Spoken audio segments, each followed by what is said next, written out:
अहङ्कारं मनोबुद्धिं रक्ष मे धर्मचारिणी। प्राणापानौ तथा व्यानं समानो दानमेव च। वज्रहस्ता च मे रक्षेत् प्राणकल्पं च शोभना। रसे रूपे च गन्धे च शब्दे स्पर्शे च योगिनी। सत्वं रजस्तमश्चैव रक्षेन्नारायणी सदा। आयु रक्षतु वाराही धर्मं रक्षतु वैष्णवी। यशः कीर्तिं च लक्ष्मीं च धनं विद्यां च चक्रिणी। गोत्रमिन्द्राणी मे रक्षेत् पशून् मे रक्ष चण्डिके। पुत्रान् रक्षेन्महालक्ष्मीर्भार्यां रक्षतु भैरवी।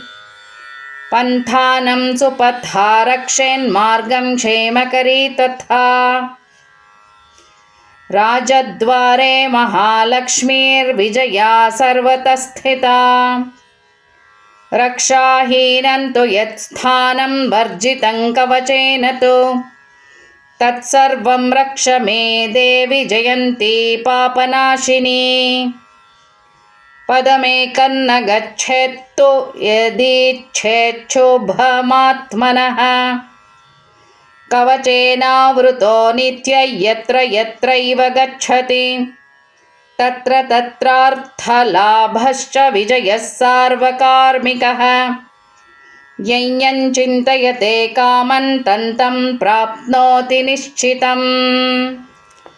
परमैश्वर्यमतुलं प्राप्स्यते भूतले पुमान्।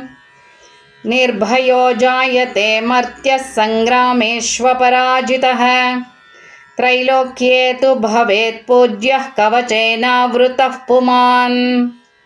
इदं तु देव्याः कवचं देवानामपि दुर्लभम्। यः पठेत् प्रयतो नित्यं त्रिसन्ध्यं श्रद्धयान्वितः। दैवी कला भवेत् तस्य त्रैलोक्येष्वपराजितः। जीवेद्वर्षशतं साग्रमपमृत्युविवर्जितः। नश्यन्ति व्याधयः सर्वे लूता विस्फोटकादयः। स्थावरं जङ्गमं चैव कृत्रिमं चापि यद्विषम्। अभिचाराणि सर्वाणि मन्त्रयन्त्राणि भूतले।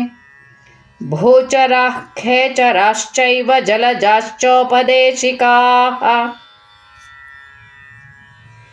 सहजाः कुलजामालाः शाकिनी डाकिनी तथा। अन्तरिक्षचरा घोरा डाकिन्यश्च महाबलाः। ग्रहभूतपिशाचाश्च यक्षगन्धर्वराक्षसाः। ब्रह्मराक्षसवेतालाः कूष्माण्डा भैरवादयः। नश्यन्ति दर्शनात् तस्य कवचे हृदि संस्थिते। मानोन्नतिर्भवेद्राज्ञस्तेजो वृद्धिकरं परम्।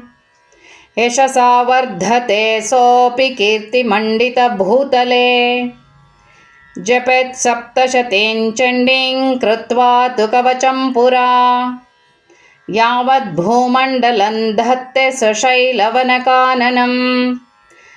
तावत् तिष्ठति मेदिन्यां सन्ततिः पुत्रपौत्रिकी। देहान्ते परमं स्थानं यत्सुरैरपि दुर्लभम्। प्राप्नोति पुरुषो नित्यं महामायाप्रसादतः।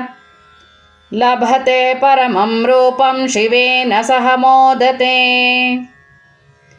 इति वाराहपुराणे हरिहरब्रह्मविरचितं देव्याः कवचम्।